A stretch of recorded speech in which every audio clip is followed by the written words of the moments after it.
L'histoire de l'humanité a connu un certain nombre de tournants marquants. Aujourd'hui, nous traversons l'un d'eux. Certaines personnes le nomment globalisation ou l'âge de l'information. Bien que de tels faits existent et sont influents, il existe un autre développement bien plus important. D'aucuns peuvent bien l'ignorer, mais il y a eu un changement gigantesque dans le domaine de la science et de la philosophie au cours des 20-25 dernières années. L'athéisme, qui a tant influencé le monde de la science et de la pensée, subit maintenant une chute irréversible.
L'effondrement de l'athéisme.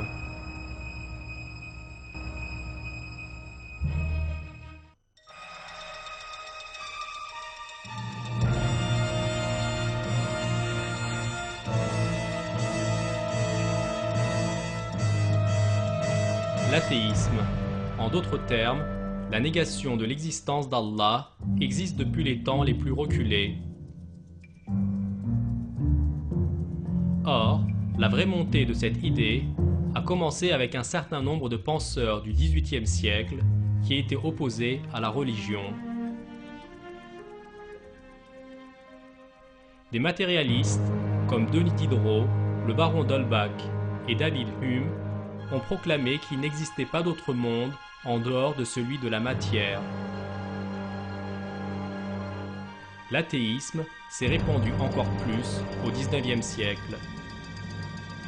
Des penseurs tels que Feuerbach, Marx, Engels, Nietzsche, Durkheim et Freud ont appliqué des idées athées à un certain nombre de champs scientifiques et philosophiques divers.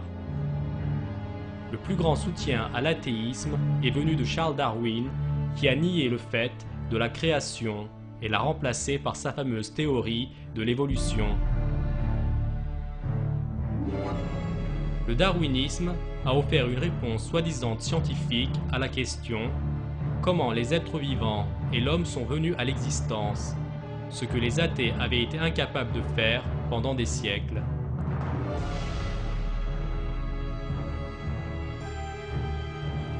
Cette théorie affirme qu'il y avait un mécanisme dans la nature qui a donné la vie à la matière inanimée et qui a produit les millions d'espèces vivantes différentes. Un grand nombre de personnes sont venues à croire à cette supercherie.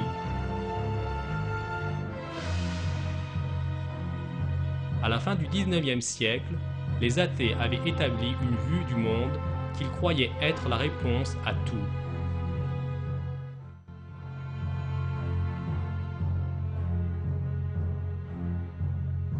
Ils ont nié le fait que l'univers avait été créé, prétendant qu'il avait toujours existé et qu'il n'avait pas de commencement. Ils ont suggéré que l'ordre et l'équilibre dans l'univers sont le résultat du hasard et qu'il n'y a pas d'objectif à cela.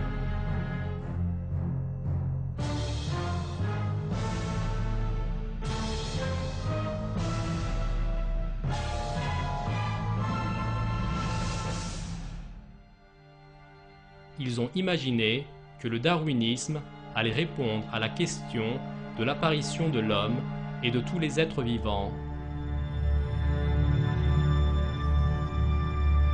Or, chacune de ces vues s'est effondrée avec les avancées scientifiques, politiques et sociologiques du XXe siècle. Des découvertes dans un grand nombre de domaines, de l'astronomie à la biologie, de la psychologie aux éthiques sociales, ont renversé fondamentalement les suppositions les plus élémentaires de l'athéisme.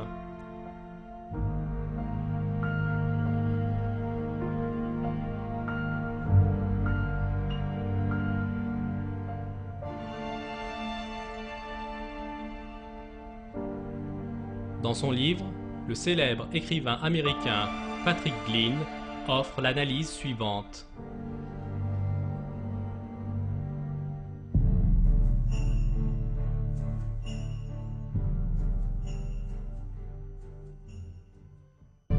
Les 2 dernières décennies de recherche ont renversé presque toutes les hypothèses et prédictions importantes d'une génération précédente de penseurs modernes, laïcs et athées concernant la question d'Allah.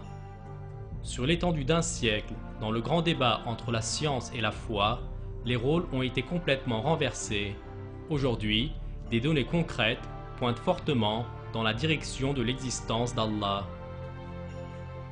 Cosmologie, la découverte de la création.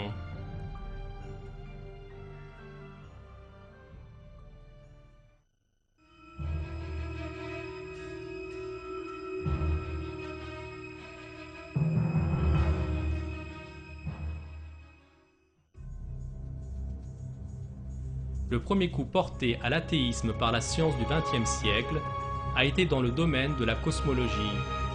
La croyance en un univers qui a existé depuis toujours s'est effondrée et la preuve a surgi que l'univers a bien un commencement, en d'autres termes, qu'il a été créé.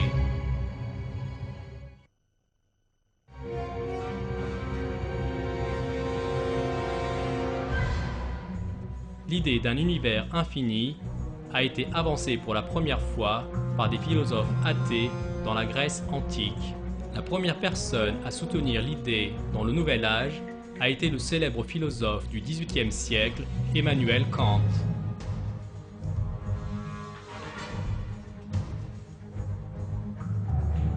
Kant a affirmé que l'univers avait existé depuis toujours et que toute possibilité pouvait en fait se produire au sein de cette même étendue temporelle infinie.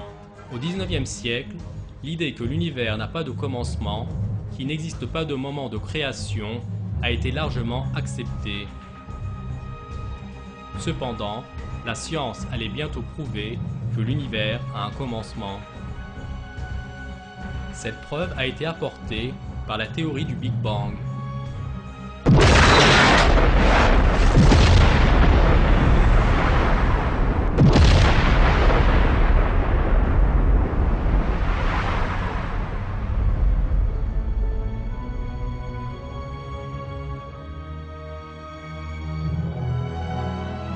La théorie du Big Bang est l'aboutissement d'une chaîne de découvertes.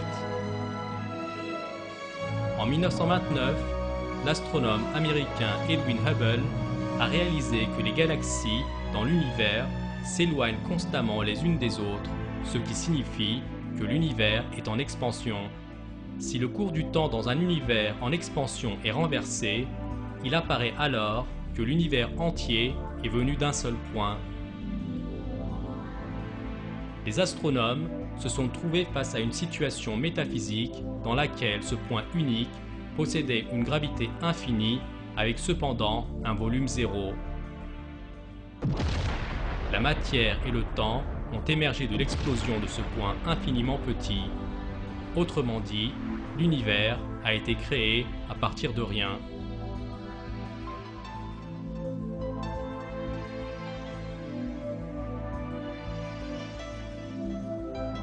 Bien que la théorie du Big Bang ait dérangé les matérialistes, elle a continué d'être soutenue par des découvertes scientifiques concrètes. Au cours de leurs observations dans les années 1960, les 2 scientifiques Arno Penzias et Robert Wilson ont identifié les traces radioactives laissées suite à cette explosion. Ce même fait a été confirmé dans les années 1990 avec les niveaux de radiation retenus par le satellite COBE, Cosmic Background Explorer.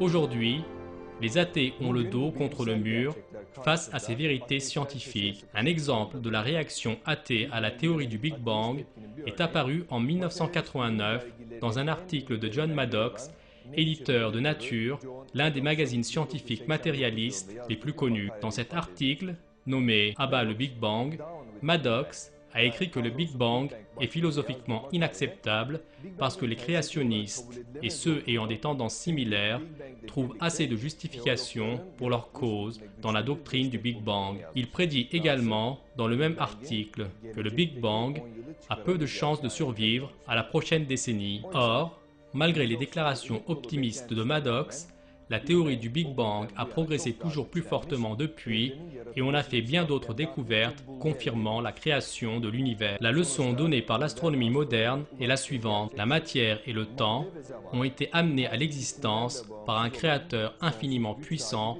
qui n'est lié à aucun d'entre eux. Le créateur de l'univers où nous habitons est Allah, Seigneur de tous les mondes.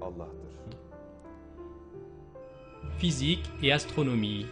L'effondrement de l'idée d'un univers apparu par hasard.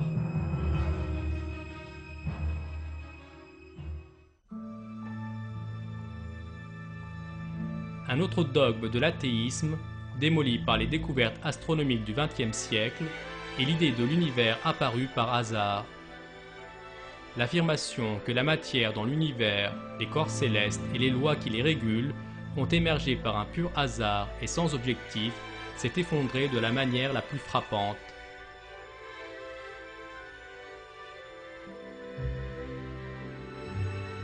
C'est dans les années 1970 que les scientifiques ont pour la première fois réalisé que tous les équilibres physiques dans l'univers ont été établis de la manière la plus délicate afin de permettre la vie humaine. Avec l'approfondissement de la recherche, on a trouvé que les lois physiques, chimiques et biologiques dans l'univers, les forces fondamentales telles que la pesanteur et l'électromagnétisme et la structure des éléments ont tous été formés dans la forme la plus idéale pour permettre la vie humaine. Considérons maintenant quelques exemples à ce sujet. Il y a un équilibre extraordinairement intelligent dans le taux d'expansion initial de l'univers, c'est-à-dire dans la force d'explosion du Big Bang. Selon les calculs des savants, si le taux d'expansion avait varié de sa valeur réelle de plus d'une fraction sur 1 milliard de milliards, alors l'univers se serait soit effondré avant qu'il n'atteigne sa taille actuelle, soit il aurait éclaté et se serait dispersé dans toutes les directions, de telle façon qu'il ne pourrait jamais se réunir à nouveau. Autrement dit, même au premier instant de l'existence de l'univers, il y avait un calcul d'une précision de l'ordre d'1 milliardième de milliard, selon notre entendement. Cela, bien sûr, ne peut être une coïncidence. Des forces physiques, telles que la pesanteur et l'électromagnétisme, sont tous au niveau nécessaire pour l'émergence d'un univers ordonné et pour que la vie sur Terre soit possible.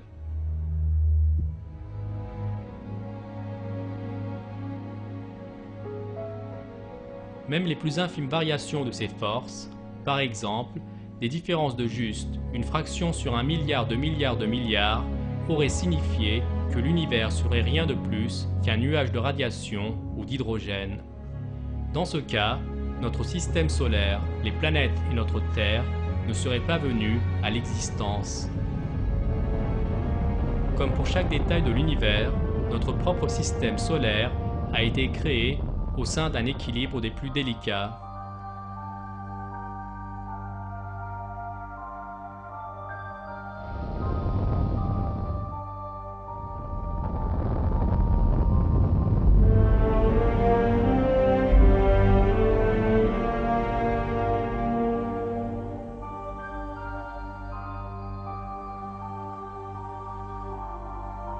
La taille du Soleil, la longueur d'onde de ses rayons et sa distance de la Terre sont toutes au niveau nécessaire pour soutenir la vie humaine. Même la plus infime des variations des mesures de celle-ci pourrait détruire la vie sur Terre en un instant. La façon dont l'atmosphère de la Terre contient les gaz nécessaires pour permettre la respiration ou dont le champ magnétique de la Terre est idéalement adapté à la vie humaine, sont seulement deux exemples de tels équilibres délicats d'une importance inouïe.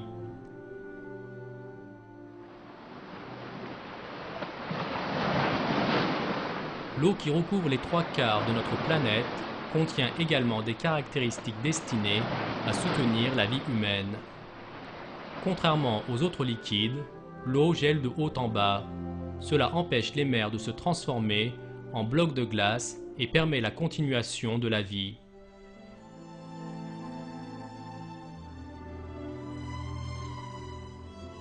La viscosité de l'eau et ses autres propriétés physiques et chimiques sont toutes au niveau idéal pour soutenir la vie.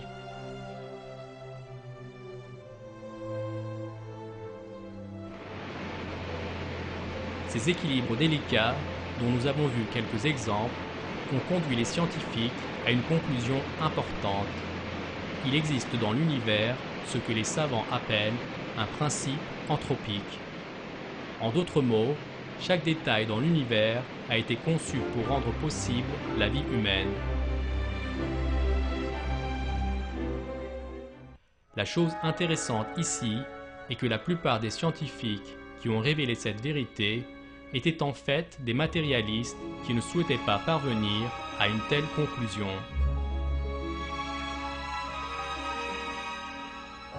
Dans son livre, l'astronome américain George Greenstein admet ce fait en ces termes. Comme nous étudions toutes les preuves, la pensée surgit instamment qu'une certaine agence surnaturelle doit être impliquée.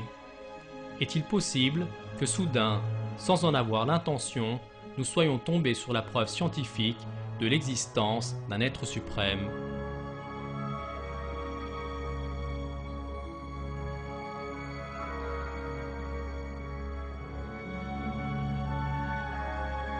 Dans son livre publié en 1998, le biologiste moléculaire bien connu Michael Denton fait le commentaire suivant.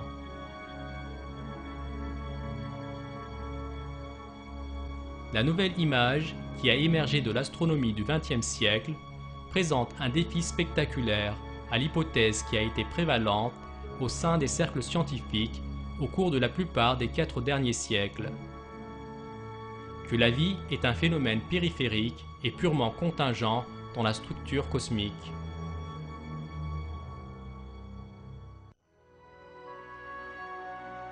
En bref, le concept d'un univers apparu par hasard comme fondement de l'athéisme s'est effondré lamentablement.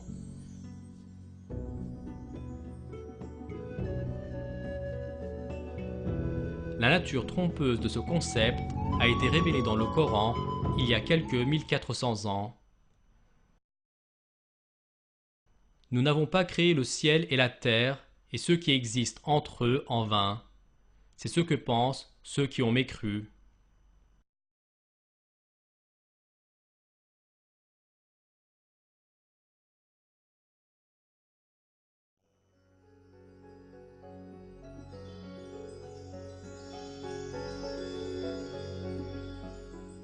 Les sciences naturelles, la victoire du dessein intelligent.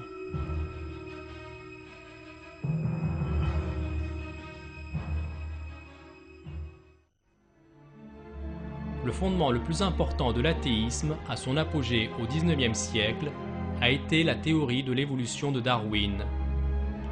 Darwin a avancé l'idée que l'origine de l'homme et tout autre être vivant peut s'expliquer par des mécanismes naturels inconscients.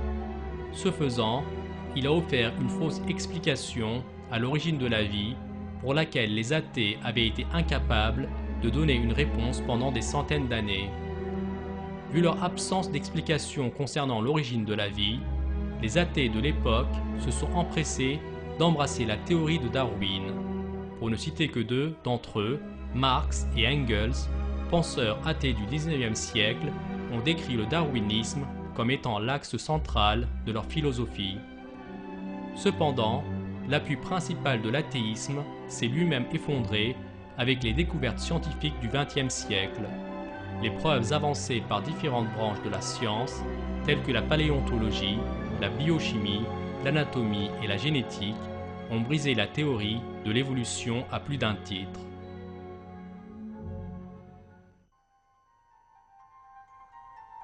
Darwin a soutenu que toutes les espèces vivantes ont un ancêtre commun à partir duquel elles ont progressé et se sont différenciées les unes des autres par une série de petits changements progressifs.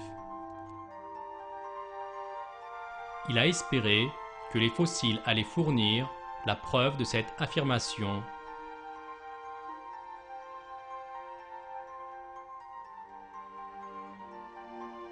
Or, toute la recherche sur les fossiles au XXe siècle présente une image bien différente. Pas une seule soi-disant espèce de transition n'a été trouvée qui aurait pu prouver la théorie de Darwin.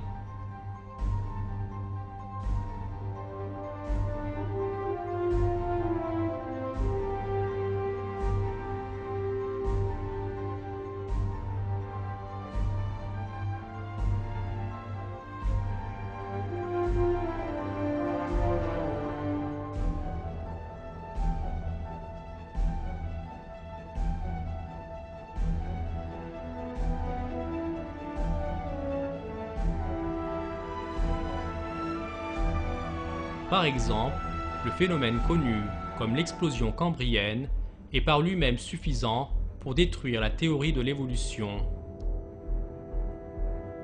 Presque toutes les catégories de base dans le monde animal ont émergé de façon soudaine dans cette période géologique précoce. Des êtres vivants de classes très différentes, tels que mollusques, vertébrés, arthropodes et échinodermes, avec leurs caractéristiques physiques très différentes, ont émergé avec leurs organes et systèmes extrêmement complexes en place. Non seulement ce fait qui émerge des archives fossiles démolit la théorie de l'évolution, mais il est de surcroît une preuve de la création divine de l'univers.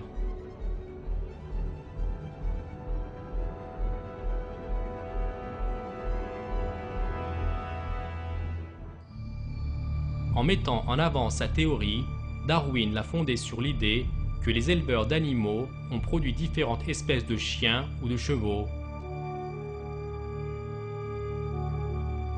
Puis, il a appliqué les changements observés chez ces créatures à l'ensemble de la nature pour suggérer ensuite que tous les êtres vivants aient pu descendre d'un ancêtre commun de la même façon. Cependant, cette affirmation a été faite à la lumière d'une science balbutiante au XIXe siècle, et les découvertes du XXe siècle l'ont démolie. Des décennies d'observation d'espèces différentes d'animaux ou de plantes ont révélé que la variation au sein des êtres vivants n'est jamais allée au-delà de limites génétiques spécifiques.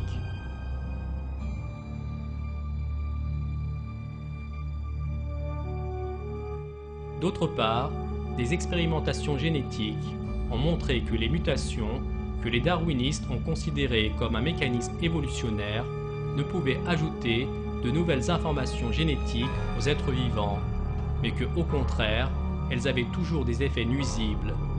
Les expérimentations de mutations innombrables effectuées sur les mouches à fruits ont donné lieu seulement à des individus déformés. Selon la théorie de Darwin, la vie sur Terre a commencé à partir de matière inanimée. Dans ce cas, la question qui se pose est: comment est apparu le premier être vivant?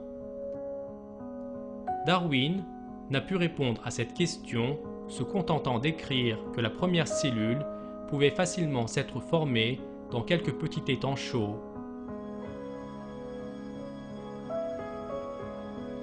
Les biologistes évolutionnistes qui ont essayé de combler cette brèche dans le darwinisme ont fini par être déçus. En effet, toutes les observations et les expérimentations entreprises ont montré qu'il était impossible pour une cellule vivante d'émerger à partir de la matière inanimée.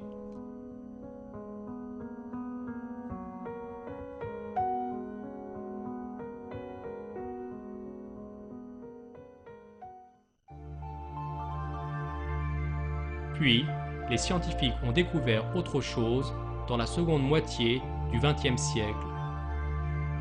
La vie et spécialement la cellule vivante et les organelles complexes qui la composent, portent en leur sein des conceptions d'une complexité inimaginable.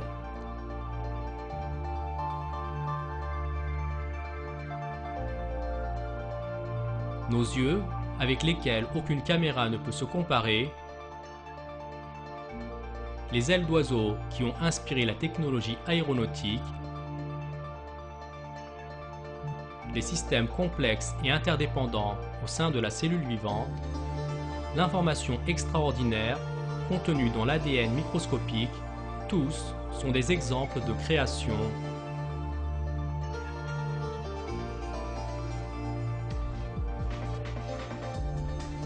Il laisse également la théorie de l'évolution complètement impuissante, elle qui considère la vie comme le pur produit du hasard. Ces faits scientifiques ont mis le darwinisme au pied du mur vers la fin du XXe siècle. Les scientifiques, dans de nombreux pays occidentaux, en particulier aux États-Unis, rejettent aujourd'hui le darwinisme en faveur du fait de la création. La raison est que tout devient clair avec les faits scientifiques qui montrent que la vie a été créée de façon extraordinairement intelligente et qu'elle n'est pas apparue par hasard. En bref, une fois de plus, la science confirme le fait qu'Allah a créé tous les êtres vivants. Psychologie, la défaite freudienne.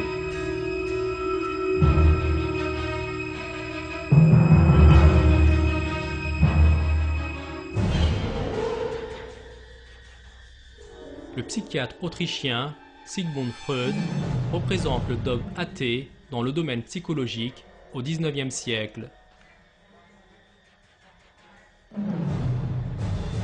Freud a avancé une théorie en psychologie qui nie l'existence de l'âme et a essayé d'expliquer le monde interne de l'homme en termes d'impulsion sexuelle. Freud a affirmé que cela expliquait l'origine des problèmes psychologiques. Or, en fait, cette théorie a encouragé l'apparition d'autres pathologies psychologiques.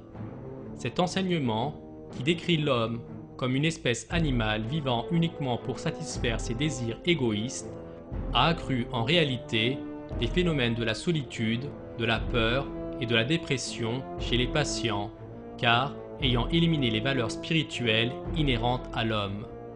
Des dessins d'artistes influencés par Freud ont dépeint le monde sombre de l'enseignement freudien.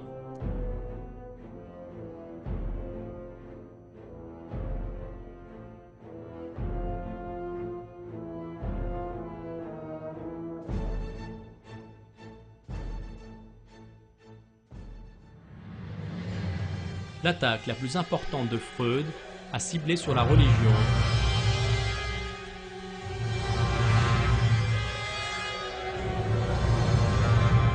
Dans son livre « L'avenir d'une illusion », publié en 1927, il a prétendu que la croyance religieuse est une sorte de maladie mentale et soutenu que les croyances religieuses allaient disparaître avec le progrès de l'homme.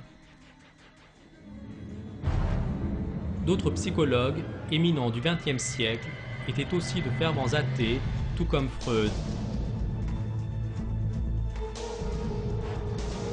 Bruce Skinner et Albert Ellis, les fondateurs respectivement de l'école comportementale et de la thérapie émotive rationnelle, étaient les plus connus de ces athées. En conséquence, la psychologie est devenue un terrain fertile pour l'athéisme. Un sondage réalisé en 1972 parmi les membres de l'association de psychologie américaine a révélé que seulement 1,1% de psychologues dans le pays avaient des croyances religieuses. Or, la grande erreur dans laquelle la plupart des psychologues sont tombés a été démasquée par leurs propres recherches. Il est apparu que les théories de Freud n'avaient presque pas de fondement scientifique. On s'est également rendu compte que contrairement aux affirmations de Freud et de certains autres théoriciens psychologues, la religion est une base fondamentale pour la santé mentale. L'écrivain américain Patrick Glynn résume ces développements importants. La recherche scientifique en psychologie, au cours des 25 dernières années, a démontré que loin d'être une névrose, une source de névrose, comme Freud et ses disciples l'ont affirmé, la croyance religieuse est l'un des corrélats les plus consistants de la santé mentale globale et du bonheur. Étude après étude ont montré une relation puissante entre la croyance religieuse et la pratique d'une part, et des comportements sains face à des problèmes tels que suicide, alcool, abus de drogue, divorce et dépression d'autre part.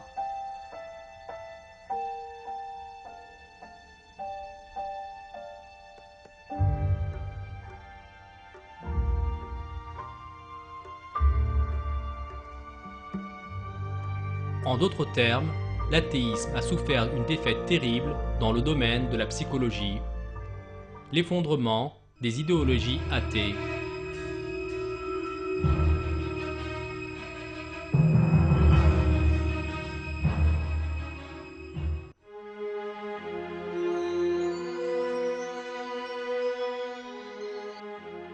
L'effondrement de l'athéisme au cours du XXe siècle s'applique aux éthiques politiques et sociales autant qu'aux branches variées de la science.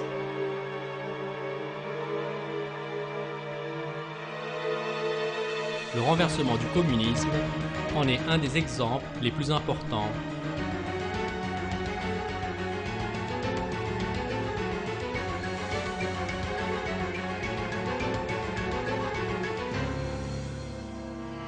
Le communisme était le résultat politique majeur de la déviation athée du XIXe siècle.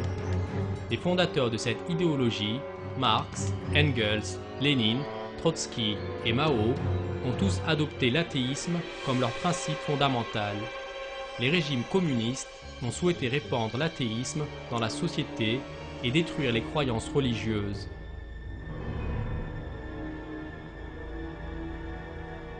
Une oppression terrible a atteint les communautés religieuses, particulièrement les musulmans, dans la Russie de Staline, la Chine rouge, l'Albanie et certains pays du bloc de l'Est. Cela s'est transformé même en génocide.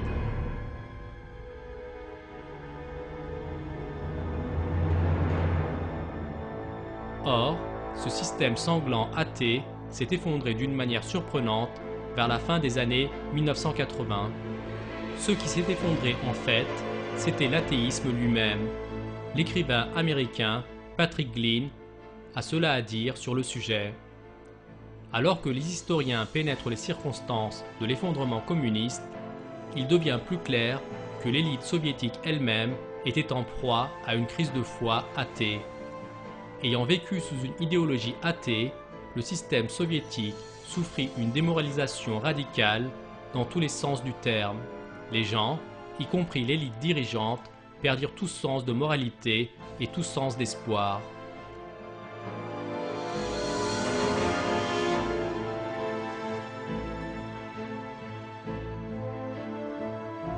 Un signe intéressant de cette crise de foi athée dans le système soviétique étaient les réformes que le président Mikhaïl Gorbatchev a essayé de mettre en œuvre.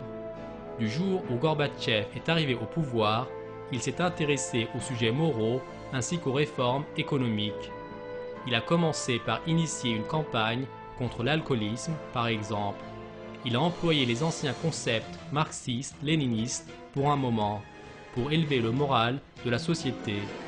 Mais voyant que cela n'allait servir aucun but, il a commencé à parler d'Allah dans certains de ses discours dans les dernières années de son régime, malgré le fait que lui-même était un athée.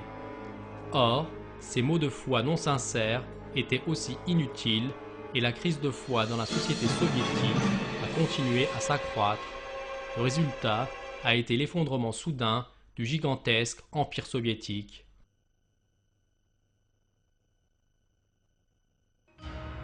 Le communisme n'était pas seul au XXe siècle. Le fascisme, un autre produit des philosophies athées du XIXe siècle, s'est effondré également. Le fascisme est une philosophie qui peut être considérée comme une synthèse de l'athéisme et du paganisme. Friedrich Nietzsche, considéré comme le fondateur idéologique du fascisme, a loué le paganisme, attaqué férocement les religions divines et s'est décrit lui-même comme l'antéchrist. Nietzsche et Martin Heidegger l'un de ses disciples, étaient les sources d'inspiration principales derrière l'Allemagne nazie.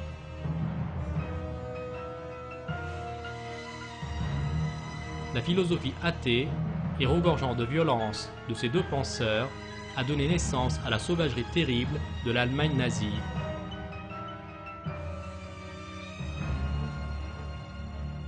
Ayant mis l'Allemagne dans un état de terreur, Hitler et ses partisans les plus proches, tous athées, l'ont embarqué dans la guerre la plus sanglante de l'histoire. Cette boucherie, connue sous le nom de la Deuxième Guerre mondiale, a coûté la vie à 55 millions de personnes. Des membres de groupes ethniques différents, tels que les Juifs, les Gitans et les Slaves, ainsi que des personnes qui ont contesté l'idéologie nazie, en particulier des personnalités religieuses, ont été exterminées dans les camps de concentration des nazis.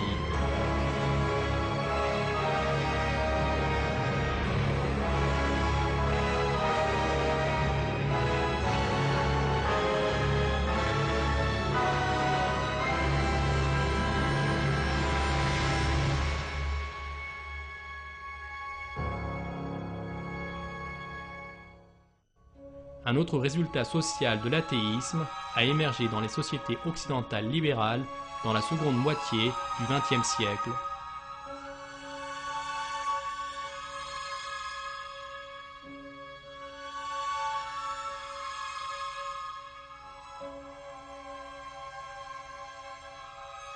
De jeunes occidentaux élevés dans des familles chrétiennes ont développé un mouvement enflammé, anti-religieux, sous l'influence des idéologues athées tels que Darwin, Marx et Freud.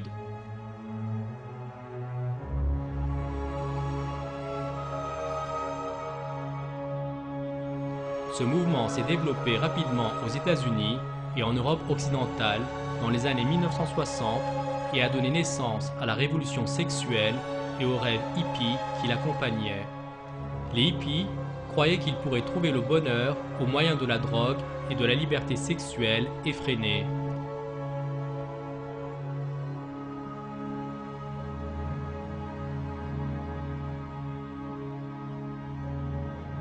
Ces jeunes gens, qui déversaient dans les rues les paroles de la chanson de John Lennon, Imagine, dans laquelle il parlait d'un monde sans pays et sans religion, subissaient en fait une déception massive. Un monde sans religion les a amenés en réalité à une fin malheureuse. La plupart des dirigeants hippies des années 1960 se sont soit suicidés ou bien ils sont morts suite à des comas dus à la drogue au début des années 1970. La plupart de ceux qui se sont trouvés sur la liste des disparus collés sur les murs des commissariats de police étaient des victimes de la drogue. Ces jeunes de la même génération qui se sont tournés vers la violence se sont retrouvés face à la violence. La génération 1968 qui a tourné le dos à Allah et à la religion et a imaginé qu'elle pouvait trouver le salut dans des concepts tels que la révolution ou l'amour, a ruiné à la fois elle-même et sa société.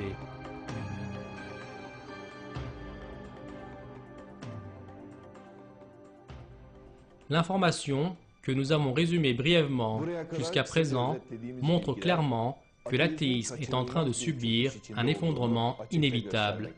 En d'autres mots, l'humanité se tourne de nouveau vers Allah.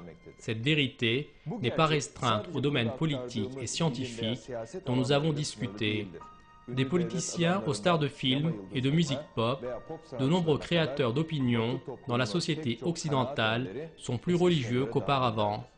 Il y a maintenant de nombreuses personnes qui ont vu la vérité et croient en Allah après avoir vécu pendant des années dans l'athéisme. C'est ce qui fait de notre époque une période importante. L'athéisme, que les gens ont essayé pendant des centaines d'années de dépeindre comme le chemin de la raison et de la science, s'avère être une pure irrationalité et une ignorance.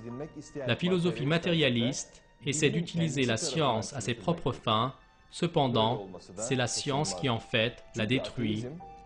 Il est inévitable que cela arrive. L'athéisme est la plus grande irrationalité que le monde ait jamais connue. Le Coran appuie l'erreur de ceux qui nient l'existence d'Allah. Comment pouvez-vous renier Allah alors qu'il vous a donné la vie quand vous en étiez privé? Puis, il vous fera mourir. Puis, il vous fera revivre.